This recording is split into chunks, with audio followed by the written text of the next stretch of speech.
Welcome to వార్త. నేను దేవా. దాదాపు 8 నెలల తర్వాత మాజీ ముఖ్యమంత్రి బీఆర్ఎస్ అధినేత కేసీఆర్ అయితే కనుక తెలంగాణ భవన్లో సమావేశం నిర్వహించారు. ఈ సమావేశంలో ప్రస్తుతం తెలంగాణలో అధికారంలో ఉన్నటువంటి కాంగ్రెస్ ప్రభుత్వంపై అయితే మాత్రం తీవ్ర విమర్శలు చేశారు. అంటే దాదాపు రెండు సంవత్సరాల కాలం ఇచ్చాము, కాకపోతే మాత్రం 2 సంవత్సరాల కాలంలో తెలంగాణలో అటువైపు రైతులైతేనేమి ఇటువైపు ప్రజలైతేనేమి ఎవరికి కూడా ఉపయోగకరంగా లేదని, అలాగే రైతులైతే మాత్రం యూరియా కోసం కాంగ్రెస్ ప్రభుత్వంలో తీవ్ర ఇబ్బందులు ఎదుర్కొంటున్నారని అయితే మాత్రం ఆరోపించారు. అదేవిధంగా అంటే దీనికి బదులుగా కూడా అటువైపు మాజీ మంత్రి హరీష్ రావు కూడా మరుగుజ్జు మనస్తత్వంతో ఉన్న రేవంత్ రెడ్డి అయితే మాత్రం పరిపాలన అధ్వానంగా ఉందని ఆరోపించారు. ప్రస్తుతం ఇదే విషయంపై మనతో పాటు మాట్లాడడానికి కాంగ్రెస్ మహిళా అధ్యక్షురాలు సునీతారావు గారు ఉన్నారు. చెప్పండి మేడం, అటువైపు నుంచి మాజీ ముఖ్యమంత్రి బీఆర్ఎస్ అధినేత కేసీఆర్ దాదాపు 10 సంవత్సరాలు పాలించిన తర్వాత 2 సంవత్సరాల కాలం ఇచ్చాము, కాకపోతే ఈ 2 సంవత్సరాల కాలంలో మహిళలకు తులం బంగారం ఇవ్వలేదు, స్కూటీ ఇవ్వలేదు, కాంగ్రెస్ ప్రభుత్వం హామీలన్నీ మంట కలిపింది అని అయితే మాత్రం ఆరోపిస్తున్నారు, విమర్శలు చేస్తున్నారు. ఎలా చూడొచ్చు? మాకు అన్నీ ఇవ్వాలనే ఉంది, కానీ ఆలోచించాల్సిన విషయం ఒక్కటే, మిగిలిత బడ్జెట్లో ఇచ్చిన తెలంగాణ అప్పుల కుప్పగా ఎట్లా మారిందో మరి వాళ్ళే చెప్పాలా.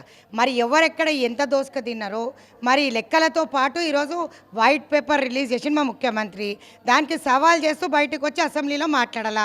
2 ఏళ్ళు ఇంట్లో వండుకొని ఈరోజు మా గురించి మాట్లాడితే అది పద్ధతిగా లేదని అనుకుంటాను. వాళ్ళు చేసే విమర్శలు కానీ ఇప్పుడు వచ్చి ఏదో నేను ఎలుగబెట్టేసిన అంటే తప్పు. మొత్తానికే టాటా బాయ్ బాయ్ అని చెప్పి వెళ్ళిపోదామని అనుకున్నాడు ఆయన. కానీ ఈరోజు మళ్ళీ బయటకు వచ్చి మాట్లాడడం మాత్రం విట్టూరంగా ఉందని నేను అనుకుంటాను. అంటే మాజీ మంత్రి హరీష్ రావు కూడా గతంలో తను నీటిపారుదల శాఖ కింద చేశారు, అలాగే ఇరిగేషన్ మంత్రి, ఆర్థిక శాఖ మంత్రి కింద చేసిండు, అంటే ఆరోగ్య శాఖ మంత్రి కింద కూడా చేసిండు. ఈ శాఖలన్నీ కూడా ప్రస్తుతం కాంగ్రెస్ ప్రభుత్వంలో నీరుగార్చారని, అదేవిధంగా అంటే పాలమూరు రంగారెడ్డికి అయితే మాత్రం తీవ్ర అన్యాయం జరుగుతుందని, ఆ ప్రాజెక్టు తమ హయాంలోనే 90% పూర్తయిందని, కాంగ్రెస్ ప్రభుత్వంలో తట్టెడి మట్టి కూడా తీయలేదని ఆరోపిస్తున్నారు. వాళ్ళ ఆరోపణలు నిరాధారం అని చెప్పి ఉత్తమ్ కుమార్ రెడ్డి గారు చెప్పారు. క్లియర్గా క్లారిటీ ప్రజెంటేషన్ కూడా ఇచ్చారు. ప్రాజెక్ట్ ప్రజెంటేషన్ కూడా ఇస్తాం, రమ్మని చెప్పి పిలుస్తున్నాం. మేడిగడ్డ ఎట్లా కూలిపోయిందో చెప్పాలి, కాళేశ్వరం మీద ఎవరు కమిషన్లు దొప్పుక తిన్నారో చెప్పాలి, ఎవరెవరు కోట్లు ఈరోజు అధిపతులుగా ఏమీ లేని వాళ్ళు వాళ్ళ ఎమ్మెల్యేలందా ఈరోజు అరపతులు కోటీశ్వరులు ఎట్లయినాయో చెప్పాలి. సో భూ కబ్జాలు చేసింది ఎవరు? సొంత బిడ్డనే బయటకు వచ్చి చెప్తుంది కదా. లక్షల వేల కోట్లు ఏ విధంగా దోసుక తిన్నారో పేపర్తో పాటు నిరూపించి మరి మా ముఖ్యమంత్రికి ఇంక అన్నీ తీసుకొచ్చి ఇవ్వమని చెప్పిన నేను కవితమ్మకి. చెప్పడం కాదు, ఎందుకంటే ఆమె వాటా కూడా ఉంది కదా, అవి తీసేసి చెప్తే బాగుండదు. హరీష్, కేసీఆర్ తెలియకుండా చీమైనా పక్కకి జరగదు. ఇవన్నిటి పాత్రలో కేసీఆర్ ఉండు కాబట్టి అసెంబ్లీకి వచ్చి చర్చిస్తే మా ముఖ్యమంత్రి గారికి గడ్స్ ఉన్నాయి కాబట్టి మొత్తం ప్రాజెక్ట్ ప్రజెంటేషన్ పెట్టి మాట్లాడతాం. మీ దొంగ మాటలు ఏదైతే ఉన్నదో ఈరోజు 2 ఏళ్ల తర్వాత ఫామ్ హౌస్కి వెళ్ళి వచ్చి మాట్లాడడం గొప్పతనం కాదు. ఈరోజు మేము అమలు చేసే హామీలు మీరేమి అమలు చేశారో అవి మొత్తం కూడా మాట్లాడుకుందాం. షేర్కి సవా షేర్ బరాబర్ రమ్మని చెప్పి పిలుస్తున్నాం. అంటే కేసీఆర్ను చూసి మంత్రులు వణికిపోతున్నారు. అంటే ప్రెస్ మీట్ పెట్టిన సాయంత్రమే అటువైపు రేవంత్ రెడ్డి చిట్చాట్ పెట్టడం, కానీ మరుసటి రోజు మంత్రులందరూ అటువైపు సీతక్క అయితేనేమి, పొంగులేటి అయితేనేమి, పొన్నం ప్రభాకర్ వీళ్ళందరూ కూడా వరుసగా ప్రెస్ మీట్లు పెట్టారు, కానీ కేసీఆర్ అడిగిన ప్రశ్నలకు జవాబు ఇవ్వలేదు. అంటే రాజకీయంగా ఎదుర్కోలేక ఆ వ్యక్తిగత ఆరోపణలు చేస్తున్నారని వాళ్ళ విమర్శలు. జవాబు ఇవ్వాల్సింది మా ముఖ్యమంత్రి వర్యులు ఇస్తారు. మీరు రండి, ఉత్తమ్ కుమార్ రెడ్డి ఇస్తానన్నారు, చెప్తానే ఉన్నారు, టీవీలో అంత పెద్దగా మాట్లాడుతూనే ఉన్నారు, పేపర్లతో పాటు లెక్కలతో పాటు మొత్తం ఇస్తాం. కేసీఆర్కి దమ్ము ఉంటే అసెంబ్లీకి రమ్మని చెప్పు. పారిపోవడం గొప్పతనం కాదు. కేటీఆర్, హరీష్ మాటలు మేము పట్టించుకోము, రమ్మని చెప్పు, మాట్లాడతాం. అసెంబ్లీ పెడుతున్నారు కదా, నిజ నిర్ధారణ కమిటీ కూడా అవసరం లేదు. క్లియర్గా ప్రజెంటేషన్ ఇచ్చి, ప్రాజెక్ట్ ప్రజెంటేషన్ ఇచ్చి దానికి సమాధానం కోరుతారు. ఆయనకు దమ్ము ఉంటే చెప్పమని చెప్పండి. ఒక సీఎం రేవంత్ రెడ్డిని పట్టుకొని మరుగుజ్జు మనస్తత్వం, 3 అడుగులు ఉంటారని వ్యక్తిగత ఆరోపణలు చేయడం ఎంతవరకు కరెక్ట్ అంట? 3 అడుగులు ఉన్నాడో 30 అడుగులు ఉన్నాడో సీఎం అయితే అయిండు కదా, నిన్నైతే ఎలగొట్టిండు కదా. మరి నీ 6 అడుగులు తాటి చెట్టులాగా ఉన్నాడు నీ మేనల్లుడు హరీష్ రావు. మరి మీరందరూ అక్కడ కూర్చున్నారు ఎందుకు? అపోజిషన్లో బీఆర్ఎస్ పార్టీ ఎందుకు కూర్చుంది అది చెప్పండి నాకు. మరిగుజ్జా ఏందా అనేది మాట్లాడే కన్నా ముందు ఆత్మ పరిశీలన చేసుకోండి. దొంగదట్టున మీరు ఏ విధంగా ప్రజల సొమ్ము దోసుకున్నారో లెక్క రూపాయి లెక్క చెప్పాల్సిందే, అసెంబ్లీకి రావాల్సిందే. ఈరోజు మీ మాట ఎవరు నమ్మే విధంగా లేరు. ఎందుకంటే లక్షల వేల కోట్లు ఏదైతే జరిగిందో, కుంభకోణాలు జరిగినాయో క్లియర్ కట్గా మా దగ్గర ఆధారాలతో పాటు ఉన్నాయి. మేము వివరిస్తాం, ముందుకు పెడతాం, ప్రజెంటేషన్ ఇస్తాం, దానికి సమాధానం చెప్పమనండి. అంతేగాని మరీ గుజ్జులు 6 ఫీట్ల హైట్ ఉన్నంత మాత్రం నడిపేద్ది. అందగాడు కాదు, మునగాడు కాదు. మా ముఖ్యమంత్రి 3 ఫీట్ల హైట్ ఉన్నాడు, 6 ఫీట్ల హైట్ ఉన్నాడు, కానీ ముఖ్యమంత్రి మొగోడే కదా. ముఖ్యమంత్రి అయిందా లేదా? అయితే అన్నాడు, మిమ్మల్ని ఎలగొడుతున్నాడు, ఎలగొట్టిండా లేదా? అది కావాల్సిన పాయింట్. ఎంత ఉన్నాడు అనేది కాదు, ఏం చేసినాం అనేదే లెక్క. ఏం చేస్తాం, ఏం చేయబోతాం అనేదే లెక్క.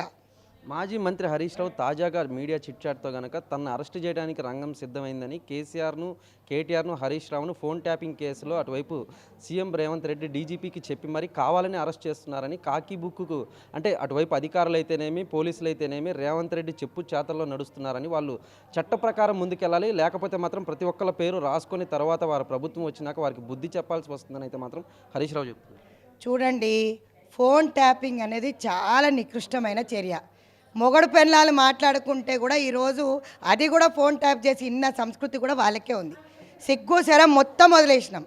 ఎందుకంటే వాళ్ళు ఎట్లా వదిలేసిండ్రంటే, సిగ్గు శరం వదిలేసిన నేను ఎందుకంటున్నా అంటే, ఈరోజు మొగడు పెళ్ళం మాట్లాడుకునే మాటలు కూడా ఈరోజు ట్యాపింగ్లో వినిపిస్తున్నాయని అంటే 100% అంటాము. ఎవడెవడున్నాడో దాని వెనకాల అందరినీ గుంజుతాం. పెగసిస్ ఎట్లా వచ్చింది, ఎందుకు ఇంతమందిని ఈరోజు ప్రభాకర్ రెడ్డి లాంటి పిలిపించి ఎఫ్ఐఆర్ లేకుండా ఏ ఆధారాలు లేకుండా ఇన్వెస్టిగేషన్కి అప్పచెప్తుందా? మీరు చెప్పండి. ఇన్వెస్టిగేషన్ చేసి పోలీస్ కస్టడీకి ఎందుకు ఇస్తున్నారు?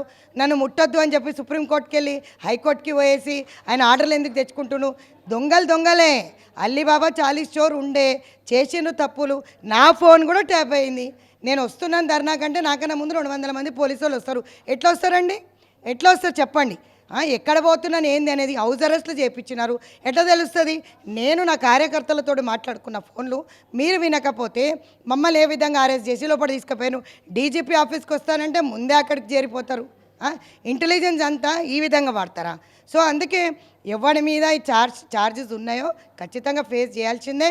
ఎవరెవరు ఏం చేసిండ్రో ప్రూఫ్లతో పాటు ఎవిడెన్స్తో పాటు కోర్టు దగ్గర ఉంది. అది కోర్టు పరిగణనలో ఉంది కాబట్టి మేము మాట్లాడడం పద్ధతి కాదు. కాబట్టి వాళ్ళు తప్పు చేసినట్టయితే ఖచ్చితంగా శిక్ష అర్హులే. జనంబాట జాగృతి కార్యక్రమంలో భాగంగా జాగృతి అధ్యక్షురాలు కవిత అయితే కనుక దాదాపు అంటే తన తండ్రి పాలనలోనే చాలా వాటికి భూ కబ్జాలు జరిగాయని, అటువైపు మేడ్చల్ అయితేనేమి, ఇటువైపు కుత్బుల్లాపూర్ అయితేనేమి, కూకట్పల్లి, వీటన్నిటిలో కూడా అంటే ప్రస్తుత మంత్రులు 10 ఏళ్ల పాటు తను కూడా అదే పార్టీలో ఉంది. అలాంటిది తన పార్టీ పైనే ఇలాంటి నిందలేయటం అంటే ఎంతవరకు కరెక్ట్ అంటారు? అసలు ఏంటి? లెక్కల్లో కమిషన్లో తేడాలు వచ్చినాయి, లకారాలలో తేడాలు వచ్చినాయో మరి ఎండ్ల తేడాలు వచ్చినాయో తెలియదు. మొత్తానికైతే ఒక మంచి పని అయితే చేసింది, బయటకు వచ్చింది. ఆమె కూడా తినంది. మరి ఆ రోజు తట్టబుట్ట పట్టుకొని వచ్చిన వాళ్ళకు ఇలా ఈరోజు 1000 కోట్ల ఆస్తులు ఎక్కడికి వెళ్ళి వచ్చినాయండి? బుర్జ్ ఖలీఫాల బిల్డింగ్ ఎక్కడికి వచ్చింది? కవిత మాట్లాడితే కవిత ఏం శుద్ధపూస కాదు, వాళ్ళేం శుద్ధపూసలు కాదు. ప్రతి ఒక్కరూ ఆ ఇంటి కల్వకుంట్ల ఫ్యామిలీ మొత్తం దోసుకు తిన్నది, ఆధారాలతో పాటు ఉన్నవి. కాకపోతే ఈమె కొన్ని ఆధారాలు పెట్టుకొని ఆమె ఆధారాలన్నీ కంప్లీట్ చేసి కొన్ని రోజులు గాయబైపోయి ఆమె అన్నీ తూడ్చుకొని మరి ఈరోజు వాళ్ళ మీద నిందలేస్తుంది కదా. మేము అందుకే అడిగినాం, ప్రూఫ్లతో పాటు ఇస్తే బాగా. ఈరోజు జాగృతి అధ్యక్షురాలుగా నువ్వెంత దోసుక తిన్నావు? బతుకమ్మ పేరు మీద ఎంత దోసుక తిన్నారు? హరితహారం పేరు మీద ఎంత దోసుక తిన్నారు? దళిత బంధు మీద ఎంత దోసుక తిన్నారు? మీరు ఏం చేసినారు ప్రజలకి? ఈరోజు మా నెత్తికి 2-3 లక్షల అప్పు పెట్టిపోయినారు. మేము ఎందుకు కూకుంటాం?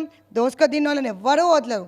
ముఖ్యమంత్రి వారు క్లియర్గా చెప్తున్నారు, తెలంగాణ ప్రజల సొమ్ము తెలంగాణ వాళ్ళకి ఇచ్చేయాల్సిందే. ప్రతి ఒక్క నయా పైసా కూడా కౌంట్ చేసి 100% తెలంగాణ ప్రజల సొమ్ము ఇంకా మంచి సంక్షేమ పథకాలు తీసుకొచ్చి ఇంతకింత ఒక 10 ఉంటే 20 పథకాలు తీసుకొచ్చి వాళ్ళకు మంచి చేయాలనేదే మా ఉద్దేశం. గవర్నమెంట్ శ్రీకాంత్ దేవ వార్త హైదరాబాద్.